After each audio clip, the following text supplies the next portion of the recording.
รรมะแปลว่าความจริงความจริงของทุกชีวิตความจริงที่เกิดแก่เก็บตายความจริงที่ร้อนหิวหนาวความจริงที่มีความโลภความโกรธความหลงมั่วเมาในตนเองเหมือนกันเบิดคนทั้งโลกนี่ไม่ได้แยกแยะเรื่องศาสนาเลยแต่เราเรื่องธรรมะแปลว่าความจริงความจริงทุกคนเกิดมานี่หิวร้อนหนาวเวลาบ่ได้ดังใจบ่พอใจเครียดคือกัน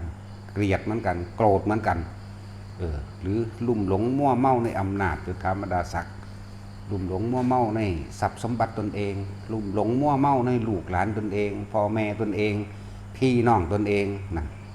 เสมอกันเบิดเลยบ่ได้เกี่ยวกับว่าศาสนาพุทธคริสต์อิสลามฮินดูซิกเส้นยังก็แล้วแต่เหมือนกันนี่คือความจริงที่มันเกิดภายในกายภายในใจของเฮาเลยนี่ธรรมะแท้ๆมันเห็นมันแม่นบ่ล่ะเกิดภายในกายเลยความจริงกายนี่เกิดมาแล้วก็หิวก็ร้อนก็หนาวเนาะก็ป่วยก็เจ็บ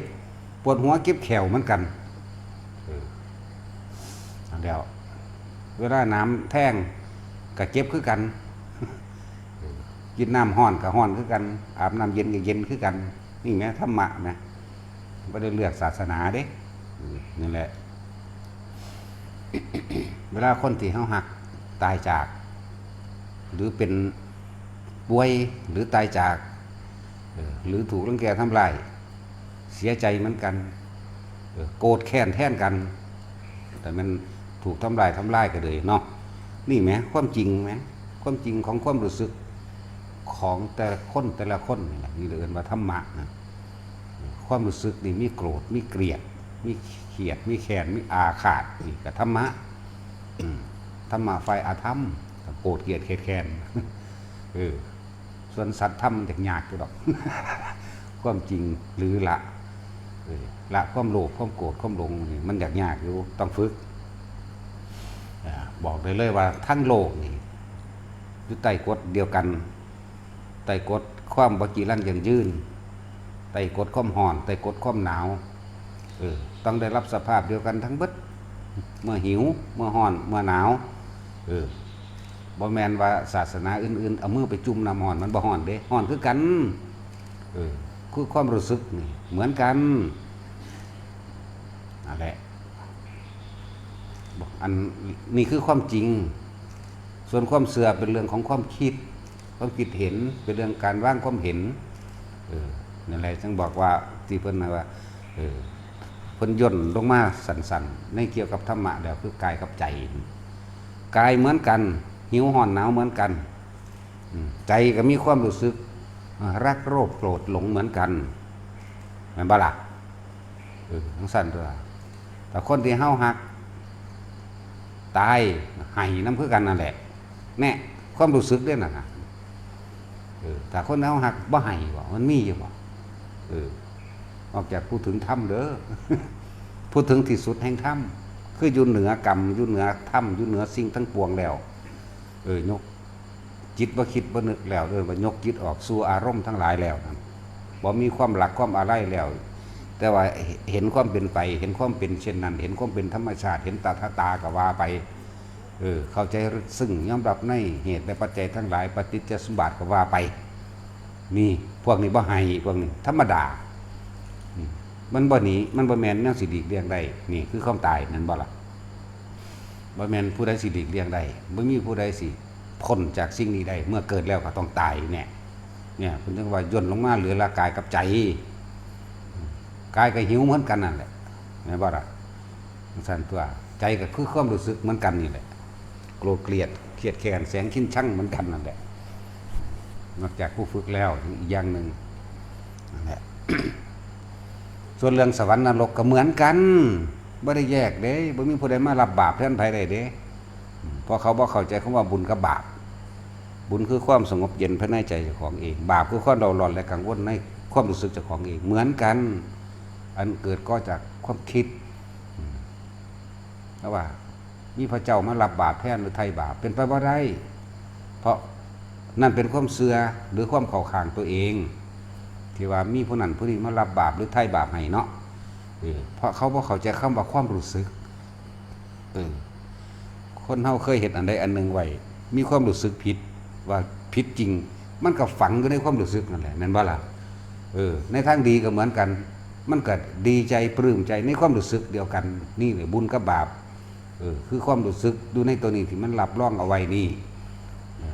ร่างกายก็เหมือนกันจิตใจก็เหมือนกันมันสิไปใส่วะจึงบอกว่าธรรมะนี่บ่แม่นของบุคคลผู้ใดผู้หนึ่งบ่ได้ผูกขาดเฉพาะว่าพุทธศาสนาเด้ธรรมะนี่เป็นของมนุษย์และสัตว์ทั้งมนุษย์และอมนุษย์รวมกันเป็นสิ่งเดียวกันเอาบ่ได้แยกแยะเด้เหมือนกันทั้งหมดปวดแขวคือกันอยู่เด้เนาะบ่มีศาสนาหรือว่าบ่จักหยังเลยคือคนป่านี่เวลาปวดแขวมันก็ปวดคือกันนี่แหละนี่ไหมคือความจริงแห่งความรู้สึกนี่ไม่มันถ้าสัตว์มันก็ปวดแขวได้เฮาบ่ฮู้น้ำมันซื่อๆมันบ่เว้าที่จริงมันเว้าอยู่เด้เวลามันไข่ก็สังเกตเบิ่งเด้อหมาไข่หมาไข่สังเกตไปหากินยอดผักอีตูใบตะไคร้กับใบไผ่เวลามันหักออกคือมันเศร้ามันสวงหมาเศร้าก็เป็นคือกันเด้เนาะจักว่าตาสินหมาเศร้า มันก็คิดฮอดลูกคิดฮอดอันเจ้าของมันคือกันมันก็ไห้คือกันเด้นั่นนี่แหมธรรมะแหมนี่คือความจริงของทุกชีวิตสรรพสัตว์เกิดมาแล้วจะมีความรู้สึกโลภโกรธหลงเหมือนกันเกิดมาแล้วในมีเลื่อนร่างกายเหมือนกันก็ต้องหิวร้อนหนาวเจ็บไข้ได้ป่วยและสุดท้ายก็ตายเท่ากันนี่บ่แยกแยะเลยเห็นไหมเป็นเดียวกันเบิดเลยเป็นมันเป็นของมันแบบนั้นอยู่แล้วบ่เป็นอย่างอื่นเกิดเราก็คือเคลื่อนเข้าไปสู่ความเจ็บปวดป่วยแล้วก็ตายนี่แหมนี่แหมบ่เป็นอย่างอื่นเด่นนี่แหมนั่นแหละคำว่าตถาก็เลยบ่เป็นอย่างอื่นเป็นอย่างนี้อย่างเดียวถ้าขึ้นชื่อว่าเกิดดอกเนี่ยนั่นสั่นเฮาก็ฝึกยกหรือใครครวญพิจารณาเห็นมันถึงความจริงตัวจริงว่าบ่ควรยึดมั่นถือมั่นเพราะว่าเกิดมาแล้วต้องเป็นแบบนี้ทุกคนทุกสัตว์นี่แหมเพราะความรักความอะไรนั่นมันต้องถอนตัวนี้ออกให้เป็นให้ได้ก็มันจิตนั้นมีกำลังกล้าแล้วมันก็ถอนมันเองหรอกจังว่าทำมาบ่ได้แยกแยะบ่ได้เป็นเรื่องศาสนาเลยเป็นเรื่องความจริงที่ว่าเรื่องของศาสนาเพราะว่าบุคคลผู้นำสิ่งเหล่านี้ก็เลยปลีกตัวเองทำเป็นอัตลักษณะทางบ่แม่นถือตัวตนเข้าใจว่าล่ะลักษณะของบุคคลผู้ปล่อยวางต้องแต่งตัวแบบนี้ต้องคือพระพุทธเจ้าเพิ่นตัวเป็นเหตุผู้ที่แรกว่าล่ะลูกศิษย์สาวกของเพิ่นเองก็เฮ็ดตามกันตัวส่วนการสิปล่อยว่าปล่อยภายในใจของไผของมันรู้ดีหน้าแต่ละคนรู้ดีหน้าในตัวเองผิดก็รู้ดีถูกก็รู้ดีเจ็บปวดร้อนหนาวโกรธเกลียดเครียดแค้นพวกนั้นมันก็รู้ดีหน้าเห็นบ่ล่ะนั่นแหละนี่มันบ่แม่นเรื่องลึกล้ำอีหยังที่จะต้องฝึกหรือว่าต้องลึกลับซับซ้อนนี่มันบ่ได้ลึกลับซับซ้อนมันเห็นง่ายๆนี่นึงเด้แต่เฮาถูกความเชื่อเขามาปิดบังความจริงความเชื่อได้มาบดบังปิดบังเนาะแต่แล้ว เชื่อว่านั่นมีสิ่งศักดิ์สิทธิ์มีเทพเจ้าดลบันดาลนั่นสุขและทุกข์ให้ต้องเฮ็ดตามนั้นตามนี้จังสิได้รับความสุขความสมหวังความสมปรารถนาจังสิร่ำจังสิรวยจังสิบ่ป่วยแน่นี่แหละคือเกิดจากอย่างความโลภคนเฮาอยากรวยเด้โลภเด้จังมีความเชื่อว่ามีเทพเจ้าดลบันดาลมีพระเจ้าบันดาลมีพระพรหมบันดาลมีเทวดาบันดาลเอาไปมาเลยมีหอนงูบันดาลจังซั่นครับงูบันดาลนาคบันดาลนั่นแหละเทพผริตต่างๆนานาสารพัดเอาไปมาผู้ใดได้อีหยังมากก็ไปยกความดีความชอบให้กับอันที่เจ้าของเข้าใจว่าเขาดันบันดาลให้นั่นแหละนี่เลยถือปกปิดความจริงสั่น ไม่มีใครบันดาลตัวเองเฮ็ดเองเพิดสิไปทางใดมาทางใดตัวเองแสวงหาและดิ้นรนไปเองกระทำเอาเองเด้แต่ว่าบันดาลสิแล่นไปเห็นหยังซั่นเนาะ ก็นั่งเอาอยู่เฮือนด้วยแหละจังว่าคำว่าธรรมะ เจ้าสิศาสนาได้กระสร้างในบุคคลที่เจ้ารักเวลาป่วยพวกเจ้าก็เป็นห่วงเป็นใยกันกับบุคคลที่รักเนาะเป็นลูกเป็นพ่อเป็นแม่หรือญาติสนิทมิตรสหายคนมีพระคุณกันซึ่งกันและกันเนี่ยเป็นห่วงกันตัวบัดนี้คือผู้นั้นผู้นี้ป่วยเฮาเป็นบุคคลที่เคารพนับถือหรือเป็นที่รักเนาะไปเยี่ยมไปยามกันซื้อผลไม้หลากไม้ย่างดีไปให้กินกับมันป่วยมันสิได้กินได้บ่นะกันนี่ยิ่งตายนี่หาแนวดีก็เก่าอีกเนาะมันกินบ่ได้แล้วเด้อฟังไว้แน่เวลาดีๆนี่แหละคิดฮอดกันคิดถึงกันอันใดดีที่สุดอันใดมันแสบซื้อให้กันกินโลดหาให้กันกินโลดกินตอนมันดีๆนี่แขวดีๆอยู่นี่ป่วยแล้วมันก็สิเอาเบิ่งเฮ็ดตายเป็นแมปซื่อๆเด้ย่ำบ่ได้หรอกหางคนก็สวบเสียบหูดังหูข้ออูมหยุมอามยามเจาะข้อเจาะหยังแน่ล่ะเนาะกินได้อยู่บ่ล่ะบาดบ่หมอเขาบ่ให้กินสั่นเลยเอาฟังไว้เด้อไผก็ดีเวลาไปเยี่ยมไปยามคนป่วยนั่นน่ะซื้อเนี่ยมันแซ่บให้คนเฝ้านั่นไปกินจักว่าล่ะเงินก็เอาใส่มือให้คนป่วยก็ใส่แต่ว่าให้คนเฝ้าแหละเป็นผู้ใช้คือเขาแหละสิไปหวังว่าให้คนป่วยกินบ่ได้หมอเขาบ่ให้กินเขาเข้ายาอยู่ยิ่งเวลาตายนี่ควรสำนึกสำเนียกแต่แม่นอันใดมันแซ่บคักๆนี่ซื้อมาบักแพงบ่ได้ก็ซื้อมาตั้งไว้ข้างโรงตั้งไว้หัวโรงไปขอบมุงปิงกินข้าวเด้อมันกินบ่ได้แล้วแต่สิว่าเรื่องตายตามกำหนดมันแล้วตายมันเกิดเลยเด้บ่แม่นได้มันเฝ้าอยู่หั่นเด้อจิตติดที่ไหนยังไปที่นั่นเสียก่อนเด้อจักบ่ล่ะมันเลยมันว่าเกิดมันก็จุติเคลื่อนที่ไปที่ตัวเองคิดถึงนั่นแหละจักบ่ล่ะผู้เลิ่นว่าตายแล้วเกิดโลดจังสั้นอีกระดับหนึ่งพวกบ่ท่านได้ถึงอายุแต่ว่าอุปคาตกรรมตายก่อนกำหนดแห่งอายุก็ล่องๆลอยๆผู้เลิ่นสัมภเวสีนี่ก็มีอย่างนึงที่ปรากฏกายได้มั่งบ่ได้มั่งก็แล้วแต่อันนั้นหรือปรากฏกายโดยอาศัยภูมิเทวดาลูกคับเทวดาปรากฏแทนซื้อกันก็มีนี่ก็อีกแบบนึงถ้าเว้าเรื่องจังซี่มันเป็นเรื่องที่ละเอียดต้องเว้าตามความเป็นจริงเด้บ่ได้มั่วเด้บางที่อยากได้ส่วนบุญอยากให้ผู้นั้นผู้นี้อาจจะเคยเป็นญาติกันกับลูกกะเทวดาหรือภูมิเทวดาศาสตร์ใดก็ไม่รู้ติดต่อสื่อสารเนี่ยแปลงเป็นคนผู้นั้นมากก็ได้เข้าใจว่าล่ะแปลงเป็นคนว่าเขาเรียกผีตาสินสินาจะไปเด้อกุคอนผีตาสินอยู่หั่นผีดุให้หายเด้อบ่แม่นท่านได้มีฤทธิ์มีเดชยังย้อนดอกจังซั่นซั่นแล้วถึงว่าถ้าผู้ใดหักกันแพ่งกันน่ะแนวใดมันดีมันแสบเฮ็ดให้กันกินโลดเด้ออย่าไปให้ตอนตายอย่าไปให้ตอนป่วยมันเหลียวเบิ่งซื่อๆเอานี่เป็นธรรมะบ่ซั่นเป็นความจริงบ่ล่ะตอนป่วยอยู่มันเอาไว้หั่นล่ะแน่มันจะกินได้ติพูดแล้วผู้เขาเฝ้าแล้วสิกินแต่โดยสำคัญคือตอนตายบ่ต้องไปอีหยังดอกแต่คนซุมื้อนี่ว่าถ้าตายเป็นเรื่องว่าคนเป็นก็สิตายไปนำรู้จักบ่ล่ะมันใช้เงินหลายพากันคิดตามความเป็นจริงเนี่ยเด้อจัดพิธีต่างๆซุมื้อนี่ทั้งมีผู้จัดการในบ้านจัดการหอดพระจัดการวัดค่าเช่าเต้นเท่านั้นค่าโต๊ะเท่านี้ค่าขนเท่านี้ค่านั่นค่านี่ไล่ไปเลยมาเลยมัน200,000 300,000ไปเด้คนตายก็เลยบัดก็ไปจัดแต่งกันเอานั่นเด้อเอานี่เด้อมาแต่งประดับประดาในโลกศพมันบ่ล่ะจังสั่นแล้วนิมนต์พระมาจังสั่นจังซี่เอาพระใหญ่ๆดังๆไปสวดจังสิได้บุญจังซี่บ่เกี่ยวกันเลยตายแล้วไปเลยบ่ได้รับยังอยู่ในหันตอนนั้นดอกพี่มันได้ตอนเป็นที่มีชีวิตตอนเฮ็ดเอาไว้สังสมเอาไว้อยู่พี่จะพากันงมง่ายหลายเด้อจัดบักใหญ่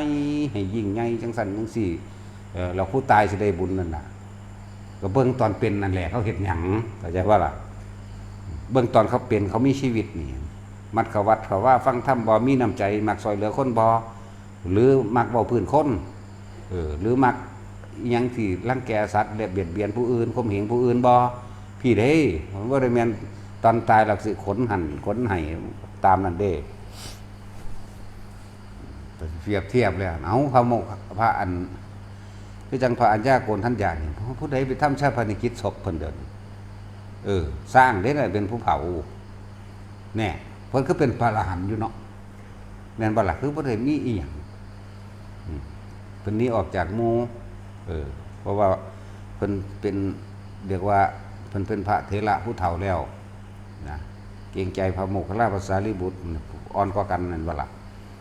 สั่นแหละเพิ่นก็เลยหนีออกจากหมู่อยากให้ถ้าพระโมคคัลลาภาษาลิบุตรสิไปทำกิจวัตรหรือหน้าที่หยังก็ต้องมากราบพระเถระก่อนนั่นบ่ซั่นเพิ่นก็เลยว่าเพิ่นเห็นสมควรแล้วเพิ่นก็เลยไปอยู่ลำพังผู้เดียวพญาช้างชัดท่านตัวเป็นผู้รุ่งอุปถากเพิ่นแล้วก็ล่ะแน่บาดเพิ่นสิตายเพิ่นลำพึงถ้ำเพิ่นระลึกอปทานสมัยการสั้นนั้นสั้นไล่มาจนมาถึงวันนี้วิชา3เฮาก็สำเร็จแล้ววิญญาณเฮาก็สำเร็จปฏิสัมภิทาเฮาก็สำเร็จแล้วเพราะว่าไผน้อเนี่ยได้เคยปรารถนามากับพระพุทธเจ้าโคดมแบบนี้ไปแสดงธรรมเป็นครั้งสุดท้ายแล้วเพิ่นก็กลับมาร่างกายเพิ่นก็เบิ่งร่างกายเพิ่นหัวเข่าซักจึกลงในดินเพิ่นยืนพิงผนังถ้ำเด้บ่แม่นในถ้ำแต่ว่านอกถ้ำจากบ่เราหันหน้ามาทางพุทธเจ้าหันหน้าไปทางพุทธเจ้าพุ่นแหละนั่นแหละผู้ใดล่ะตายแล้วก็ไผเผาล่ะซ่านเด้อล่ะบ่มีผู้ใดมางานศพบ่ต้องอยากอายคนเนาะพวกว่าท่านได้ตายนี่คิดไว้แล้วนั่นโอ้ยบ่เอาบ้านบ่เอาเมืองมึงเขาสั่งมึงไผสิมางานศพกูเด้ก็มีไผสิมางานศพมึงเด้ก็มีเนาะว้ายมันตายเน่าแมงกลางบ้านหรือบ่หยังมันสิไปไสวะเป็นบ่ล่ะผู้ใดบ่เผาก็สร้างหัวไปหยังมันเหม็นอยู่หั่นแต่เขียดมันก็ยังตายถิ่มอยู่ตัวถีบเนาะมันบ่ได้ต่างกันเด้กับเขียดนั่นน่ะตายไปแล้วมันบ่ได้ต่างกันดุดดังท่อนไม้ท่อนฟืนคือกันนี่แหละแต่ว่ามันน่าเกลียดก็ท่อนไม้ท่อนฟืนนี่ตีมันเหม็นมันเน่าอันจะเข้าใจว่าของมีค่าหลายบ่สู่ไก่ดอกเอาแม่ตายดอกคั่วใส่กันไปว่างไปกับไก่ไปสิซื้อว่าแท็กซี่มึงสิซื้อหยังระหว่างศพคนกับศพไก่ซื้อไก่ตัวเอาว่าความจริงนะนี่นะธรรมะเนี่ยถ้าเขาโง่เนี่ยเปรียบเทียบแม้กระทั่งเอาไปเลย10,000 บาททั้งเงินพร้อมทั้งศพไก่ทั้งศพอันไอ้คนพร้อมมึงก็สิเอาอยู่บ่แน่ก็ทั้งสั้นตัวลองใส่ไก่บางได้กูขูบโหลดตั้งแต่บ่เอาเงินจ้างไปทั้งสื่ออยู่แม่เนาะสาวว่ามีขาสำไก่สู่หวกก็บ่ได้ดอกเอาแม่หวกใส่ขี่กับคนใส่ขี่เอาไปกองข้างๆกันพวกเจ้าสิเลือกหยังเอาหวกกูแล้วกูมาหมกเนาะฐานบ่พ่อกับขาน้ำโมหรือใส่กันออมแมงใส่กันหล่นใส่ผักใส่ดึกๆเพิ่นทำงานหนักธรรมดาบ่มีประโยชน์จักหน่อยอยู่ดิควรน่ะมันไปฝึกมาแล้วเด้นี่ถ้านอนจังใดหรือว่านั่งสมาธิแบบใดสิบ่ตกผาต้องแบบนี้นี่ก้างเขาออกนี่คางแบบนี้งวยไปไหนก็บ่ไปถ้ากี่มันนั่งตั้งๆได้สั่นงวกไปได้อุ้มลุ่มลงบนปุ๊บ่ดึงสั่นแล้วนี่ก็เอิ้นไปฝึกมาแล้วจากผู้ถอกจากผู้อย่างนี้ละนั่นเห็นบ่เบิ่งเอาว่านี่เขาบ่เบิ่งกูบันไดดอกเขาซีดมีเบิดบอกความจริงแต่ละคนฟังเด้อมีอย่างดีมีอย่างแสบๆหรือมีอย่างที่นั่นเอาให้กันตอนที่เป็นมีชีวิตอยู่จะไปให้ตอนตายมันบ่มีอย่างแล้วจิตติดที่ไหนคือความคิดของเฮาเองมันสิเคลื่อนที่ไปหันสะก่อนนั่นแหละส่วนคำว่าพบเป็นดังพื้นนาก็หมายถึงอารมณ์เพราะอาศัยรูปนั่นที่คิดถึงจักบ่ล่ะคิดถึงคำว่ารูปนั่นเข้าใจยากไอ้จูเจ้าคิดฮอดเมียเจ้าดูเห็นปั๊บโลดอึดอยู่จังซี่ก็เหมือนกันเนาะมันคิดฮอดอีอันยังวีซ่าเบิ่งดูเนาะก็เห็นปั๊บโลดนั่นแหละคิดติดที่ไหนหมายถึงเฮาไปคิดถึงมันมันก็คิดถึงแล้วนี่เจตนาไปแล้วเด้ตัวคิดไปแล้วเด้นั่น ถึงรูปนั่นแล้วบัดนี้ความสิปรุงแต่งเรื่องใดเรื่องใดต่างหากจึงจะก่อเกิดอารมณ์บัดนี้เห็นว่าล่ะพบก็เกิดขึ้นตัวบัดนี้แหละมันไปแบบนั้นบ่แม่นว่านิมนต์พระดังๆมาหลายๆจ่ายเงินแพงๆที่จริงจ่ายเงินพระบ่แพงหรอกจ่ายเงินเหล่าที่มันแพงกว่าอีหลีนั่นแล้วตัวพระใหญ่ๆจริงนั่งกระซ้างใส่เอาให้สูงสุด10,000เนาะนอกนั้น500แต่ว่าค่าเราเบิด150,000จะไปทั้งนั้นได้หลายกว่าแล้วนั่นแหละถ้าสิมียังดีๆให้กันให้ตอนที่มีชีวิตอยู่ดีๆปกตินี่แหละบ่จะไปตอนตายนั่นบ่มีหยังดอกมันเจ้าสิเผาหรือบ่เผาก็สร้างบุญหรือบาปเขาเฮ็ดไว้ฝังไว้ในความเคยชินของเขาแล้วจะพากันงมง่ายหรือว่าจากอายย่านบ่มีคนมางานศพย่านบ่มีเงินสาเหตุค่าศพตรงนั้นว่าเอาง่ายๆก็ได้เด้ถ้าเข้าใจกันดีแล้วแต่ว่าตายว่าก็เฮ็ดตามกฎหมายไปแจ้งบางอันไปแจ้งนี่พวกอันญาติพากันหามไปเผาเลยก็บ่เป็นหยังเด้ล่ะบ่มีหยังนี่แหมความจริงแหมสั่นพระอรหันต์หลายองค์อยู่ในป่านี่ดงตายน่ะมีผู้ใดไปเผาด้วยล่ะแม่นบ่หรือบ่แม่นพระอรหันต์ก็สั่งคนธรรมดาตายเน่าอยู่แต่ละสารทิศมันก็สูญสลายไปคือเก่าอยู่ไหมเนาะเอาเบิ่งสงครามต่างประเทศโลดนั่นน่ะตายหลายคักหลายเขาใส่รถดำลงขุดเป็นร่องลงบักเลิกๆเนาะมือแม่โคกวาดลงแม่ก็เอาดินกบโลดนะสั่นตัวมันมีมาตรการในสมัยได้แล้วคือเข้าไปขุดพอกระดูกคนวัตถุโบราณหรือคนโบราณนั่นสิแน่จังไปเหลือเห็นแต่กระดูกพลอนพวกตายไม่สงครามทีเดียวนี่ที่เอาอีกจัก50-60 ปีหรือ100 ปีข้างหน้าพวกเราไปขุดพ่อกับโบราณด้วยกันนั่นตัวนั่นแล้วคำว่าธรรมะคือความจริงที่ทุกคนต้องยอมรับมันคือคนที่สร้างบารมีคุณงามความดีความเป็นเพียรนี่มันมีหน่อยเนาะยังว่าใน100นี่สิจะหาคนกล้าสักเพียง1 คนก็ยังยากกันบ่ล่ะใน 1,000 นี่จะหานักปราชญ์บัณฑิตนี่สักคนหนึ่งก็ยังยากอยู่เด้ใน100,000 คนจะหาคนที่มีสัจจะสัก1 คนก็ยังยากเด้คำว่ายังยากจักสิได้หรือบ่ได้เด้นั่นบ่ล่ะแต่ในจำนวนคนมากเท่าไหร่ก็ไม่รู้นี่ที่จะหาคนที่เสียสละทุกสิ่งทุกอย่างเพื่อผู้อื่นได้เนี่ยไม่รู้จะใช้จำนวนคนเท่าไหร่จึงจะมีบ้าตัวธรรมดาเลยเท่าไหร่งั้นบ่ล่ะ4 อย่างหายากแต่ใน1 2 3 4สิว่ามามีร่วมอยู่คนผู้เดียวคือพระพุทธเจ้าบ่ล่ะสั่นแหละถึงเป็นคนบอกจริงพร้อมมีสัจจะเนาะถึงเสียสละบทุกสิ่งทุกอย่างเนี่ยก็ทั้งสั่นอย่างสั่นเราต้องบอกจริงถึงเป็นนักปราชญ์บัณฑิตนั่นบ่ล่ะต้องเป็นคนกล้านักปราชญ์สัจจะและเสียสละทุกสิ่งทุกอย่างนี่มีอยู่ในพระโพธิสัตว์นั่นแหละสั่นพวกเขามาพบพอแล้ว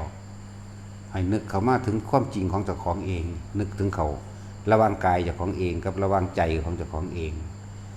เป็นคือเพิ่นบาบ่นอเนาะนึกเขามา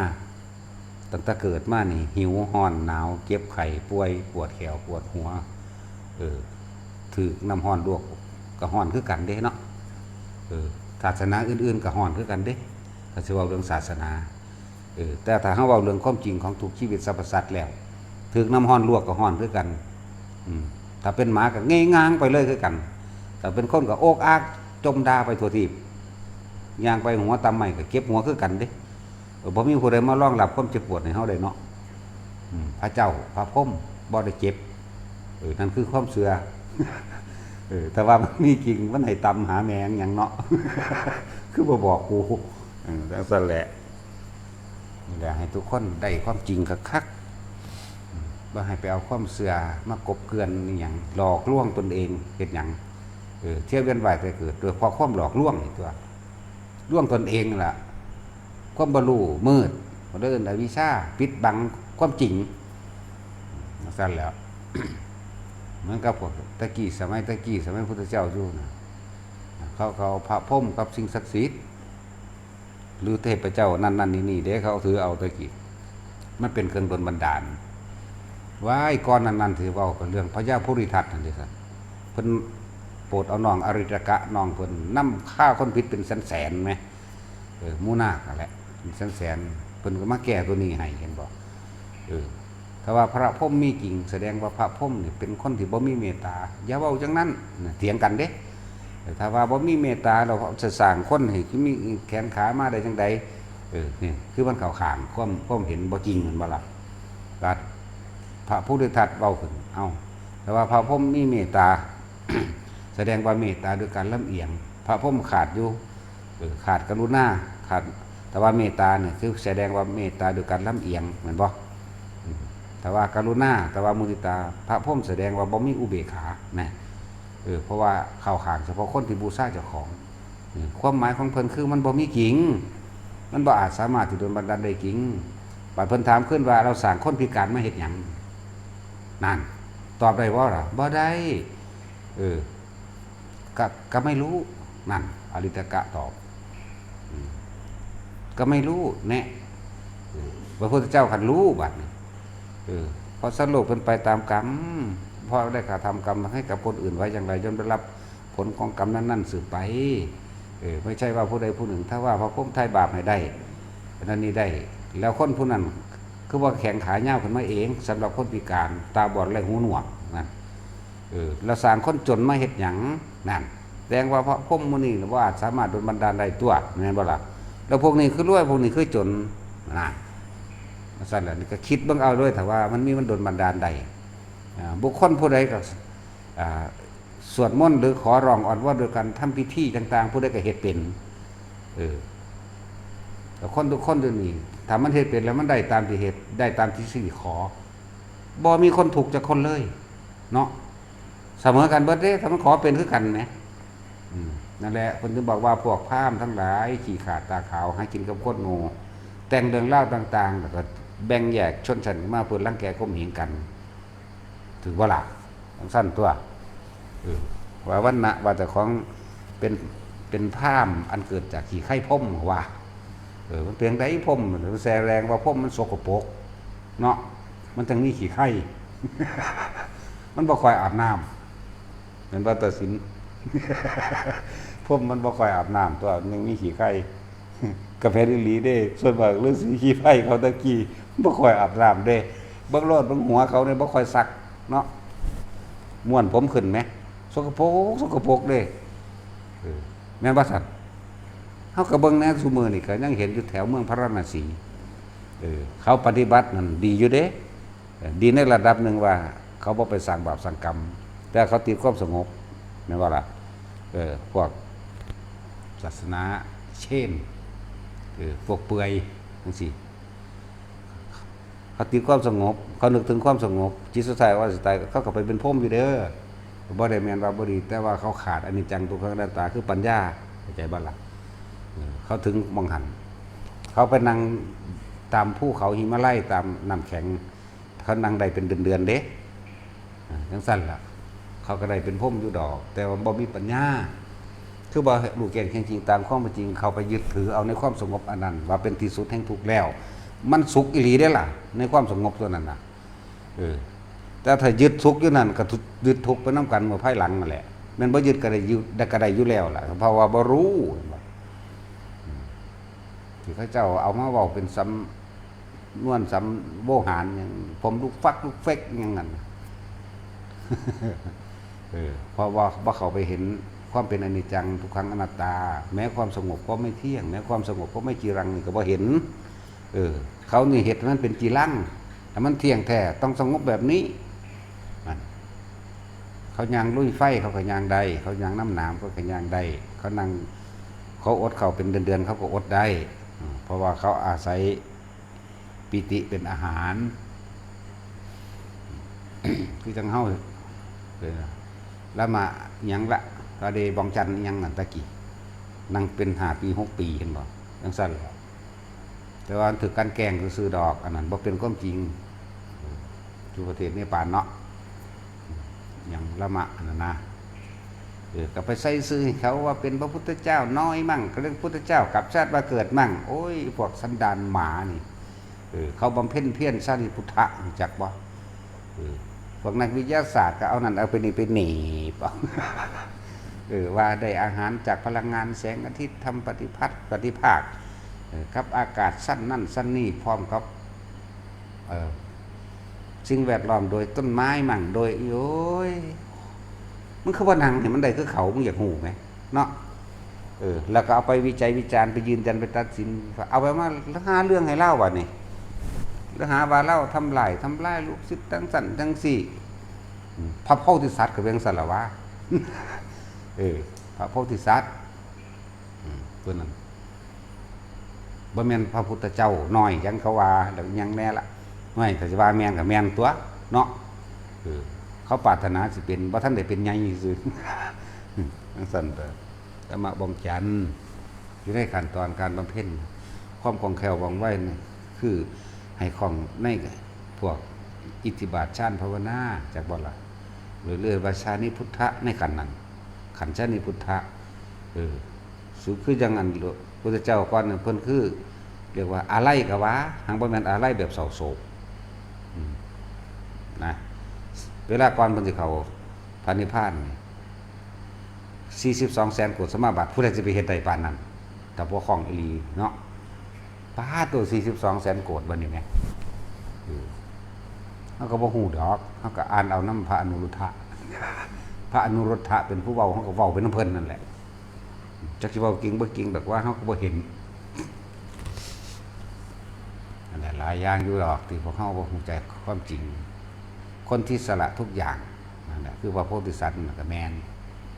เพื่อผู้อื่นใดได้นั่นนะแล้วเขาไปหาเรื่องเพิ่นเนาะ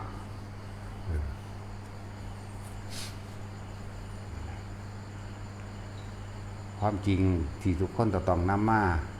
คิดจนว่ามันยอมรับหรือจนว่ามันลงให้หรือเห็นตามความเป็นจริงได้นั่นแหละจนสามารถถิ่มความเห็นได้นั่นแหละมันติดตามความเห็นนึงเด้อไผก็ดีติดนั้นทิฏฐิเขาจะว่าล่ะความเห็นคือยืนยันตัดสินมั่งลักษณะนี่ก็แม่นแต่ว่าล่ะพิจารณาง่ายๆเลยพิจารณาร่างกายนะเด็กน้อยตั้งแต่อีหยังอันใบเข่าบอกหรือใบเฟิร์นหรือใบคาลูกย่ายเกี่ยวยี่เขี้ยวนี่นะว่าแม่มันเกิดพ่อหามือหรือบ่อันพอมันตายอุ้มมาหาเฮาเดี๋ยวนี้มันกำลังเริ่มมาเถียงเฮาแบบนี้นะจะตายชิ้งยังแต่ถึกดาตายชิ้งยังใส่เฮาเด้ลื่นเป็นพี่น้องอีบูดปุ๊บแต่ใส่ถึงชิ้งยังใส่เฮาหรอเด้เนี่ยนั่นแหละไม่เที่ยงมันก็คอยใหญ่ขึ้นของมันเองนั่นบ่ล่ะเพราะว่าก็กินพวกนมขนมนมเนยอาหารเก่าตะกี้เขาเดินขนมนมเนยและกุมมาศจากว่าล่ะสั่นก็ใหญ่ขึ้นมาเลยใหญ่ขึ้นมาเลยเอาแม่10 ปีก็ว่าเป็นสาวเขาว่าได้บัดนี้เนี่ยเนาะคุณจะเห็นว่าบูแล้วคือสิตายก่อนก็รู้ล่ะแหละนี่แม่จากเกิดมาแล้วก็อาศัยอาหารน้ำต่างๆอาศัยเครื่องนุ่งห่มต่างๆมีหิวมีห่อนมีหนาวมีไข่เป็นหวัดเป็นไอเหมือนกันบ่มีผู้ใดมารองรับบาปตัวนี้ให้ได้ละเนาะแต่ว่าบาปก็เลยมีผู้ใดมารองรับความรู้สึกเจ็บปวดป่วยและห่อนหนาวให้ได้นี่คือความจริงเขาต้องเห็นว่าโอ้มันบ่เที่ยงมันบ่ขี้ลังอย่างยืนมันบ่เป็นของเฮาฉะนั้นเฮาก็แค่รักษาสภาพแต่ว่าบ่ให้มันเจ็บประคองบ่ให้มันเจ็บไปซ้ำตายดึงได้คนนี่รักษาอาการป่วยต่างๆให้มันเศร้ามันบ่เศร้าดอกมันมีเศร้ามีจะตายมันก็แท็กซี่ฟอกไปก็ฟอกไปจนตายนั่นแหละเนาะเบาหวานก็กินยาไปจนตายนั่นแหละโรคยังก็ดี คนที่เกิดมาบ่มีโรคเลยมันบ่มีซะเลยเด้ก็ยังมีโรคอันนึงที่รองรับชราโรคชรานั่นพระยังดะพากุละบอกนั่นบอกหรือยังละอายุ160 ปีแม่เราบ่เคยป่วยเด้นะแต่ว่าปานนั้นพุทธเจ้าก็ว่าเธอก็ยังมีโรคชราอยู่แน่ก็โรคอยู่คือเก่าแม่80 ปีนึงเอาแต่งงานได้ลูกได้เมียบักหลายพุ่นตัว80 ปีเหลือสุดท้ายบวชได้7 มื้อนึงบรรลุอรหันต์แม่แล้วเป็นปฏิสัมภิทาใหญ่สำเร็จหังบ่มีบทบาทจักว่าล่ะปฏิสัมภิทายานใหญ่นั่นนะมีอยู่4 องค์พระโมคคัลลาพระสารีบุตรพระนั่งยิ้มผ้าแล้วก็พระอันนี้แหละยังละลูกิริยะนี่แหละพาหิยะลูกิริยะแม่นชื่อซื้อว่าได้ครับเพราะว่าเราบ่ค่อยมีบทบาทบรรลุแล้วก็นั่งเฉยออกมาแต่ละเทื่อผ้าเปื้อยเบิดก็เอาลูกหลานเอาผ้ามาให้ตัวก็เปลี่ยนกินข้าวในจักหน่อยก็ข้าวไหมจังซั่นแหละแต่ว่าก็บ่มีผู้ใดอยู่ถึง200 ปีเนาะจังซั่นแหละสูงสุดแล้ว160 ปีที่เฮาเห็น145 ปีหลวงพ่อนั่นแหละเอาบ่เฮ้ยยาอายุวัฒนะโอ้ยมันจะตายตะโดนแล้วผู้ใดสิอยากยืนด่ากันเสยได้ล่ะหัวเราะกักสั่นตัวยืนเฮ็ดหยังยืนหนีแต่คนแลนหุ่นแลนพี่ว่าแต่มีคนมาหาแลนโดดเด้บอกที่จริงเขาบ่ได้มาหาเขามาหาของป่าเขามานั่นอันนี้แหละเราบ่อยากพบผู้คนหลวงพ่อนี่145 ปีมาจากฟังพุ่นเด้จากฟังลาวเฮาไปเห็นอยู่เพชรบูรณ์นั่นแหละเพิ่นเฮ็ดให้เฮาเห็น ลักษณะนั้นเอาบ่เฮ้ยยาอยู่วัฒนะว่ะก็ยังว่าคนบ่ได้อยากยืนนั่นสิมาให้เอาบ่เฮ้ยอยู่อีก ก็ด่ากันทั่วบ้านก็บ่ได้ด่าคือคนเด้จักบ่ล่ะบ่ได้แม่นบักหามึงผีปอบบ่ได้ว่าจังซี่เด้ด่าแบบธรรมะจักว่าด่าธรรมะไผสิอยากยืนเดี๋ยวนี้นี่เอิ้นว่าด่าจักว่ามาฝืนหยังกับคำสอนพระพุทธเจ้านี่เอิ้นว่าด่าภาษาธรรมนี่ด่าภาษานั่นจักบ่ล่ะหาปรุงยามากินย่านตายบ่นี่เอิ้นว่าด่าภาษาธรรมหัวเก๊กๆล่ะ สิมีอีหยังด่าหัวเนาะเขาก็เพิ่นก็ด่าเฮาคือกัน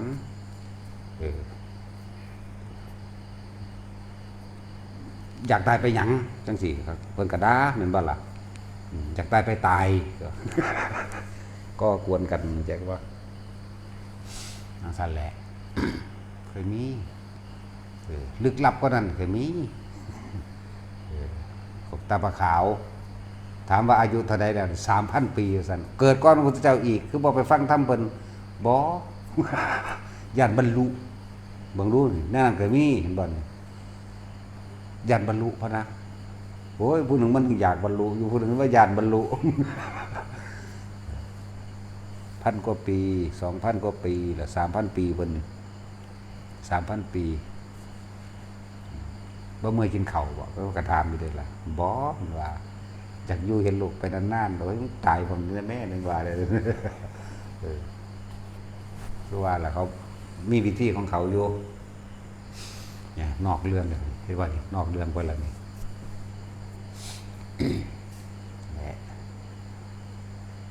เฮ็ดจังได๋แล้วก็ไปตายคือเก่านั่นแหละบ่เหลือว่าเราสิบ่ตายเนาะ 3,000 ปีก็สร้างบ่เหลือว่าสิบ่ตายเอาแม่สิอยู่เป็นนิรันดรเป็นไปบ่ได้แต่โลกนี่มันยังเกิดมาแล้วมันก็ต้องตายแตกดับอยู่แม่เนาะภาษาคนเนื้อหนังมังสายังอาศัยอาหารด้วยให้เจ้ากินเข้าไปกินปิติกินโลดกินไปตายนั่นแหละคือเก่ามันฟังอยู่เดี๋ยวนี้ก็หัวก็กันสิมีหยังปากหานี่ว่าให้ตะกูโทษ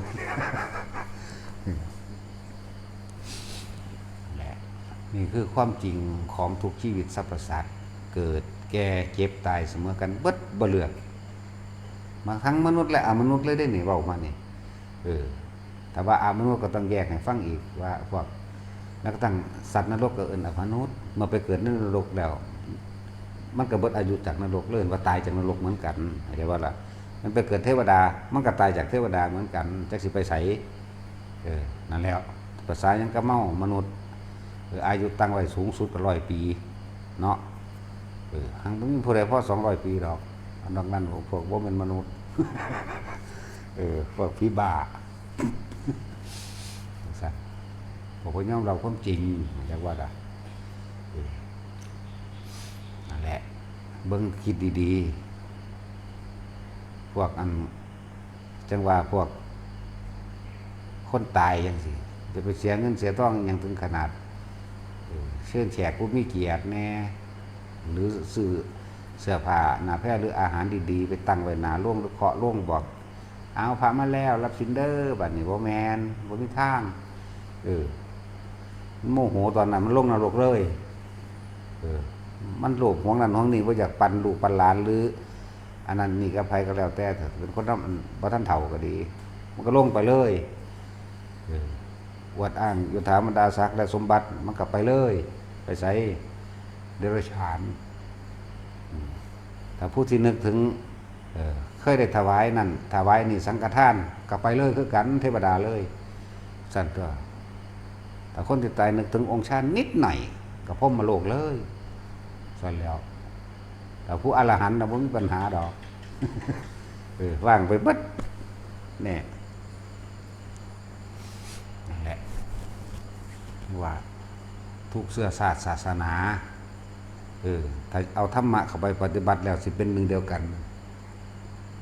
บ่มีศาสนาเลยมีแต่ธรรมะคือความจริงจักบ่ล่ะแต่ที่ว่ามีนี่เพราะว่าเป็นบอกลักษณะตัวตนซื่อถ้าพุทธศาสนายังพระพุทธเจ้าก็เบิดตัวตนแล้วแต่ว่าเฮ็ดให้เบิ่งบุคคลผู้ปล่อยว่างแบบนี้เด้อบุคคลที่อิสระแบบนี้เด้อแล้วก็บ่มีผู้ใดมารองรับบาปบุญให้ผู้ใดได้เข้าใจบ่ล่ะบ่มีดอกพระเจ้าทั้งใดมาไถ่บาปได้คือติดคุกอยู่ซั่นเนาะก็เจ้าของเฮ็ดกรรมเลวบ่ดีเองได้ล่ะเขาก็จับไปติดคุกเองหรือมีผู้ไทยอยู่บ่นะต่างประเทศเขาก็ติดอยู่เด้บ่แม่นพุทธก็เลยเนาะพุทธก็ติดคือกันนี่เห็นบ่นั่นแหละคือการกระทำโดยกรรมแปลว่าการกระทำอันใดที่ให้ผู้อื่นเสียหายชีวิตและทรัพย์สินเขาจับได้ก็เขาก็เอาไปติดคุกแต่พ่อขาเขาก็ขาแม่นบ่ล่ะพ่อสดใสทรัพย์สมบัติยังเขาก็ให้สดใสเนี่ยกฎกติกาของโลกก็ดีของกรรมก็ดีมันนั่นแหละสั่นตัวแต่ผู้ดีไปทั้งใดคนก็ฮักคนที่มีเมตตาอารีเกื้อหนุนจุนเจือเป็นคนมักให้ท่านมีปฏิสัมพันธ์ดียิ้มแย้มแจ่มใสแห่งสั่นตัวไปทั้งใดเขาก็อยากให้ไปแม่นบ่ล่ะเขาก็คิดฮอดอยู่เขาก็สบายใจจากไปเขาก็คิดถึงเด้แล้วก็เอาเป็นคติตัวอย่างพร้อมทั้งสั่นตัวอยู่เขาก็สบายใจเมื่อจากไปคือตายนี่เขาคิดถึงเป็นคติเป็นตัวอย่างคือเขาคิดถึงพระพุทธเจ้าเฮานี่แหละคิดถึงหลวงตาบัวจังซี่แม่ทั้งสั่นตัวมันสร้างความดีไว้แล้วคนบ่ดีคนบ่จักหยังที่ว่าเพิ่นบ่ดีเนาะนั่นแล้ว หลายอย่างที่พวกเขาคิดคาดบ่ถึงพวกอันสู้นี่งานศพกลายเป็นธุรกิจเนาะต้องเซาอันนั้นอันนี้ต้องหูสารพัดเด้ถ้าสิเว้าตามความเป็นจริงในพี่น้องกันนั่นน่ะเอากันไปเผาอยู่หน้าอยู่ทงเลยก็ได้เด้ล่ะ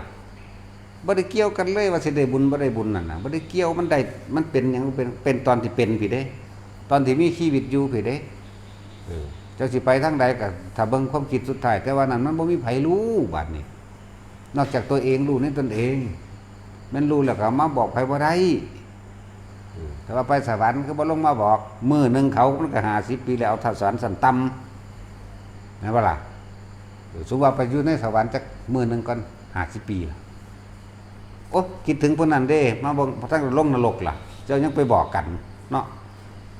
ยิ่งประเภทพวกพรหมโลกที่โอ้ยมื้อนึงเขาทั้งนี่โลกหมุนไปเบิดล่ะธรรมดาบ่สั่นแล้วยิ่งไปพรหมโลกก็หังอายุยืนซ้ำวันนี้เป็นคือเฮามาอยู่นี่จักมื้อนี่แหม แต่ทั้งนี้มุนหมดแล้วแม่โลกนี่แม่เข้าใจว่าเดี๋ยวนี้ก็จังสั้นแล้วโอ้ยเปรียบเทียบกับ1 ต่อ 1 มือนี่โอ้กูจะสิเปรียบเทียบจังได้แล้วมันก็เทียบบ่ได้ก็วางซั่นล่ะเนาะคือไปเข้าเดือนจักมือกันหน้าเนี่ยกลับมาเบิ่งโลกตั้งใหม่ก็ยังมีไงมันไปถึงช่วงนั้นแม่นบ่ล่ะซั่นแล้วคือว่าตกนรกนั่นแหละเอานรกอ่อนๆโลลุวะนรกนี่นะเอาอ่อนๆนี่แหมมือนึงแล้วมัน50 ปีนรกพอได้วิทย์ขึ้นมาจังแน่เที่ยวหาเบิ่งญาติเจ้าของญาติเจ้าของบางคนก็ไปสวรรค์แล้วแน่มันขึ้นไปหาเขาบ่ได้เด้ฮู้อยู่เด้ว่าผู้ใดไปสวรรค์หรือนรกฮู้ได้เป็นจังสิบ่ฮู้เห็นบ่ล่ะคือปลากระบินภิกษุหั่นบ่น้องสาวกับแม่พาเฮ็ดผิดแต่ของก็เฮ็ดผิดเองนำนั่นแหละแม่กับน้องสาวไปตกนรกแต่ของนั้นเพราะว่าอำนาจบุญตัวนึงพอได้พักผ่อนมาเกิดเป็นสัตว์เดรัจฉานคือเป็นปลาทองไปติดเบ็ดติดแหเขาที่เอาขึ้นมาเอาไปขายเขาซื้อมาไว้พระพุทธเจ้าสิเฮ็ดให้ปลาเว้าเห็นบ่ล่ะปลาตัวนี้ซื้อไว้จังซี่สมัยนั้นพระพุทธเจ้าองค์นั้นเนี่ยเดี๋ยวเฮาสิให้ปลาเว้าพี่ชายของเธอไปไหนบอกว่าไปนิพพานแล้วเจ้าค่ะน้องสาวกับแม่ไปไสตกนรกต่อจากนี้เธอสิไปไสนั่นแน่มันรู้อยู่ได้ล่ะแม่นบ่ล่ะเป็นนรกตัวเพราะแต่ว่าเราก็หัวฟาดตายไปนรกก็สั่นแหละหูอยู่เป็นอย่างมันสิบ่หูนั่นแหละทุกคนเกิดมาต้องตายมีคือความจริงบ่เหลือแน่นอนทำนายถึกเบิดพระเจ้าห้ามมันได้ก็บ่อยู่ห้ามไปทำนายตัวนี้ทำนายเถียงเกิดมาต้องตายบ่เหลือจักคนว่าสิบ่ตายนี่เฮาต้องยอมรับมันบ่ได้โศกเศร้าได้ผู้ใดตายก็ดีธรรมดาเข้าใจคำว่าธรรมดาบ่ก็มันเป็นจังซั่นของมันสิเอาผู้ใดไปห้ามให้กันบ่ให้ตายได้เนาะเป็นจังซั่นแล้วก็เลยเป็นธรรมดาแน่บ่เหลือว่าสิบ่ตายนั่นแหละจังว่าแต่ละคนก่อนสิตายพวกเฮาคิดกับเรื่องใดนี่แหมคิดกับความคิดเร็วๆหรือความคิดดีๆนั่นน่ะสิคิดกับเรื่องใดมันไปกับตัวนั้นต่างหากตัวที่ชินจนเกิดกลายเป็นอารมณ์พุ่นเด้จักบ่ล่ะการกระทำต่างๆก็เกิดจากความคิดทั้งเบิดนั่นแหละการเว้าก็เกิดจากความคิดก่อนการกระทำก็เกิดจากความคิดก่อนได้คนบ่คืออันพระเพิ่นเด้พระเพิ่นบ่ได้คิดเด้เพิ่นเว้าพระอีหลีเด้บ่แม่นพระอีเล่นจักว่าล่ะเวลาเพิ่นแสดงธรรมจังว่าพระอีหลีเนี่ยพุทขึ้นโดดเด้จักว่าล่ะคือจังคือหลวงปู่มันจังซี่มันบ่ได้คิดไว้เด้อมันคือเทศเรื่องนี้เทศว่าจังซี่ว่าไปจังซี่บ่ได้ว่าคิดไว้เด้อไปเลยเด้หลวงปู่มันหลวงปู่บัวเฮานี่แล้วก็ตั้งพุทธเจ้าแต่พุทธเจ้ากำหนดรู้อยู่พุทธเจ้านี่เพิ่นสิมีพาสติสะก่อนอยู่แล้วล่ะกำหนดไว้บัดนี้เบิ่งว่าอันนี้เป็นสมควรหรือบ่สมควรกับชนหมู่มากนั่นบ่ล่ะแต่ว่ามหาชนนี่เทศแบบนี้แต่ย่นย่อลงมาในระดับปัญญาของแต่ละคนบ่เสมอกันเพิ่นจังเทศแบบนี้เด้อันแค่กำหนดจักว่านี่สัตว์กำหนดอยู่ทางบ่แม่นว่าสิเทศเรื่องใดเด้นั่นแหละพอได้เห็นเพิ่นเทศเรื่องนี้ไปเลยนะมันเป็นอัตโนมัติแล้วของเพิ่นนั่นถ้าบ่ฮู้จักดอกว่าก็เดาๆจังซั่นล่ะแหละทุกคนคิดเบิ่งเด้อเฮาต้องตายบ่มีเหลือกันแล้วกันนั่นแหละแต่ก่อนที่จะตายเฮาสังสมหยังมากที่สุดเฮาสินำเข้าหรือเฮาสินำออกหรือเฮาสิอยู่กลางๆนั่นแหละอยู่กลางๆดีกว่าเนาะอยู่ในลมหายใจเองนั่นแหละผู้ใดอยู่กับลมได้ก็อยู่ไปผู้ใดอยู่กับความรู้สึกในกายก็อยู่ไปที่จริงมันก็สัมพันธ์กันอยู่แล้วเป็นในเดียวกันความรู้สึกกับลมหายใจก็รู้สึกลมเข้าออกแต่รู้สึกในลึกเข้าไปอีกก็คืออาการปิตินั่นแหละอายุแค่นี้บ่ต้องไปอีหยังมากมายดอกแค่นี้เท่าตายมันก็บ่มาเกิดดอกเข้าใจบ่ล่ะเจ้าบ่ได้ให้โอกาสความคิดจะไปคิดสร้างผู้นั้นฮักผู้นี้มั้ยมันบ่ได้มีโอกาสไปเห็นบ่ขึ้นอยู่กับสติ ควบคุมมันไว้กับลมแน่ควบคุมมันไว้กับนี่แน่ที่แรกคุมไปคุมมากกับคุมอยู่เด้เริ่มต้นไปมาบ่ได้คุมได้เป็นปกติเป็นธรรมดาคือจังปฏิบัติบ่ปฏิบัตินั่นแหละคือบรรลุกับว่าต้องอยากบรรลุนั่นแหละทั้งสั้นแล้วในที่สุดแล้วกับผู้เพิ่นถึงแล้วเพิ่นบ่มีหยังสิบรรลุเพิ่นบ่เป็นหยังเด้เพิ่นบ่ได้เป็นพระโสดาเพิ่นบ่ได้เป็นอนาคาเพิ่นบ่ได้เป็นพระอรหันต์เด้เพิ่นก็บ่ฮู้จักว่าเพิ่นเป็นหยังคือกันมันบ่มีแนวให้เป็นจักว่าเป็นทั้งสั้นตัวเฮ็ดไปผู้ใดทั้งสั้นแหละนั่นแหละนอกลูกนอกแนวไปหาของขึงของขังตัวแนวไว้ขังมันบ่ได้พาเฮ็ดเด้ปุ๊เสกมันปุ๊พุทธะเป็นเสกแห้งเลยอภิเษกสัมมาสัมโพธิญาณเป็นหนึ่งเดียวกันแล้วเรียกว่าแต่งงานกับความรู้กับพระพุทธเจ้าเดียวเลยว่าจังสั้นเฮาสิไปเสกหยังเฮาสิไปพุทธาภิเษกมันต้องทั้งใดจะของฮักก็ทั้งขี้หมาหนึ่งเนาะพุทธาเสกกันเสกนี่ระวังได้พวกนั้นเด็กนี่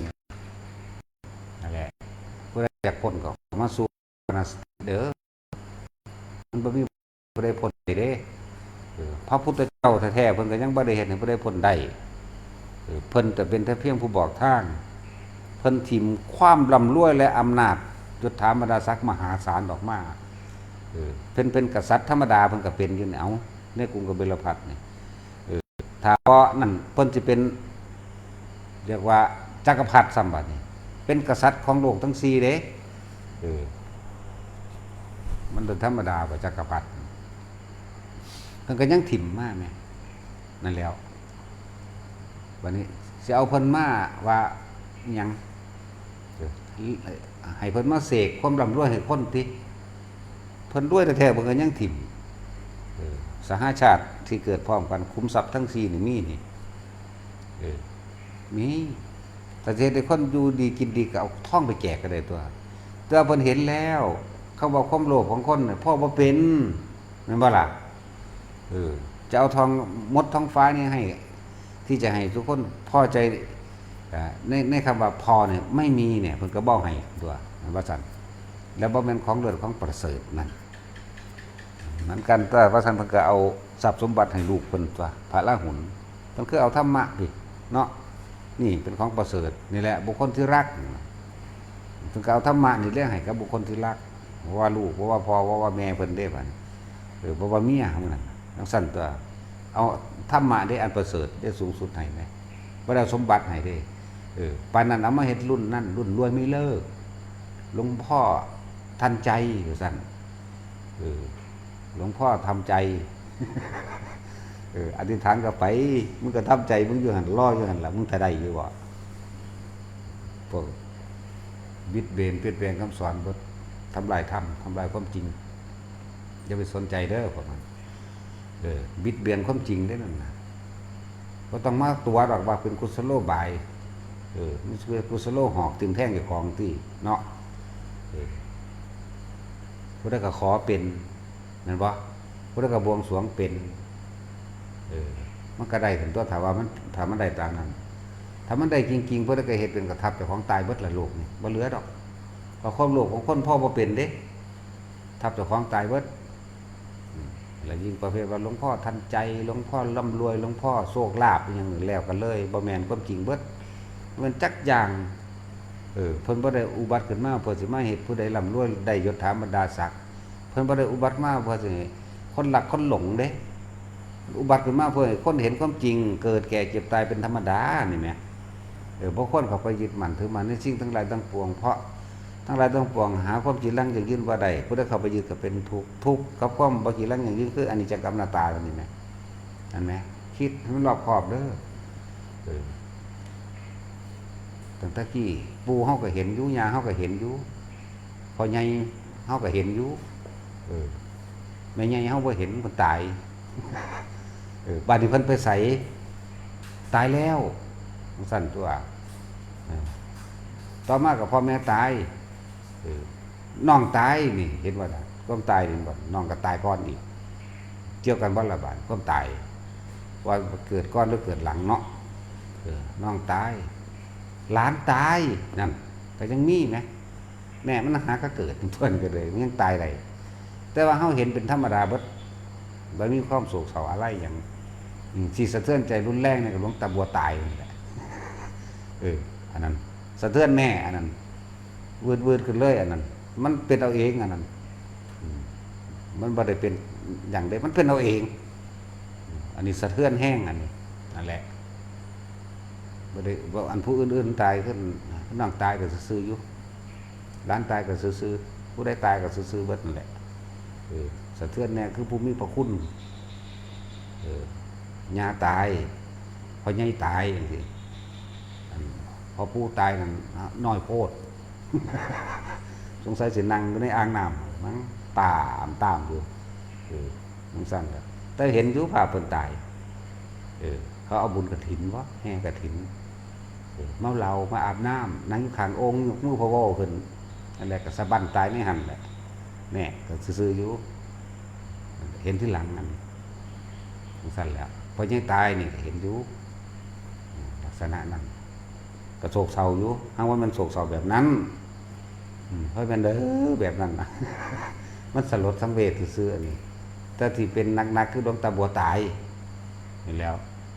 อันนี้เป็นนักอันนี้เป็นยุ10 มื้อเป็นธรรมดาบ่มันสะเทือนถ้ำจากบอกมันสะเทือนมันยังละประบัดหมุนอยู่หั่นแหละผู้ได้เป็นกันสร้างสิ่งจักเอาเองนะอย่าลืมนึกถึงความจริงเด้อภัยกระเดพวกเจ้าตอนที่ยังเป็นดีๆแข็งแรงอยู่นะมียังซื้อกันกินโลดเอาตอนนี้แหละบ่แม่นเอาตอนตายเด้อตายแล้วก็จะพากันงมง่ายจัดงานเท่านั้นล้านเท่านี้ล้านหลายมันถูกเห็นบ่ล่ะถ้าถ้าเข้าใจกันดีแล้วนั่นน่ะห้วยในพี่น้องเจ้าของหามไปถิ่มก็ได้เด้อล่ะแต่ถ้าทำตามประเพณีก็ล้อญาติก็เฮ็ดไปแต่บ่ให้งมง่ายในคำว่าญาติบ่ได้บุญจะบอกบ่ให้งมง่ายในตัวต้องนิมนต์พระมาหลายๆหรือต้องจัดงานใหญ่ๆน่ะนะหรือบางคนที่บ่มีเงินบัดนี้อุกอังเด้ไปกู้หนี้ไปกู้ธนาคารไปนั่นนี่มาจัดงานศพแม่นบ่ล่ะคนเป็นก็เลยตายไปนำเนาะ ตายยังมันเมื่อยมันล้าหาเงินมาสดใส่หนี้ท้อแท้อ่อนแอวันไหวแล้วเฮ็ดจังได๋ล่ะบาดนี้โอ้ยอันทางเขาเอาแพงหลายก็เอาไปเผากันเองก็ได้ตัวว่าถ้าสวดถึงดอกอาจจะว่าล่ะว่าถ้าสวดหยังแต่คนอยู่ใดอยู่ใกล้ใครดีก็หามาโดดเผาให้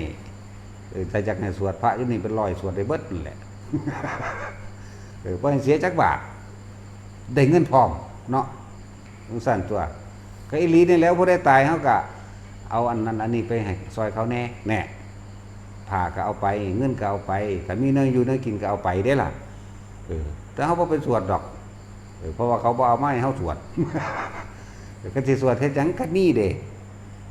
เทศนาการว่าการคือให้พรนี่เอิ้นว่าให้พรให้กำลังใจให้แนวทางให้กำลังทางสติและปัญญาพิจารณาหาความจริงเอิ้นว่าพรพละนี่แปลว่ากำลังก็ไล่เอาตัวสิกำลังหยังก็ดีกำลังกายกำลังใจกำลังวาจาก็ว่าไปตัวนี่แหละพรเป็นจังซี่นั่นแหละด้วยตายนี่แต่เขาบ่อยเผาน้องผมเผาน้องพีพระร้ายก็แล้วกันเนาะสวดบ่มอยู่เป็นร้อยเพิ่น สิไปง้อเม่นไผฟื้นก็มีคือกันอยู่เนาะมาโลดสวดให้ฟรีเผาให้ฟรีบ่ฟรีสำนักซอยเงินอีกต่างหากสิจ้างสวด บ่แม่นให้เขาบ้านจ้างเด้เฮาจ้างแต่สิเว้าเรื่องจ้างสั่นตัวเขาบ่จักดอกสงเคราะห์โลกเนาะมีแต่ว่าจ้างแม่นแล้วสิได้เงินหรือวะได้เฮาท่องพุ่นแล้ว เนาะตัดสินซอยเบิดเขาบ่จักสงเคราะห์โลกเด้เพราะว่าเขาบ่เคยสงเคราะห์ไผแม้ต่างคนในครอบครัวตัวเองพี่น้องตัวเองก็ยังฆ่ากันเนาะสิไปว่าอีหยังพระสงเคราะห์โลกมันก็เข้าใจเอาเงินไปแจกเอาเงินไปซื้อเด้ โอ้ยพวกบ่มีแนวสิเทียบ เอาสมาทานโอ้มือ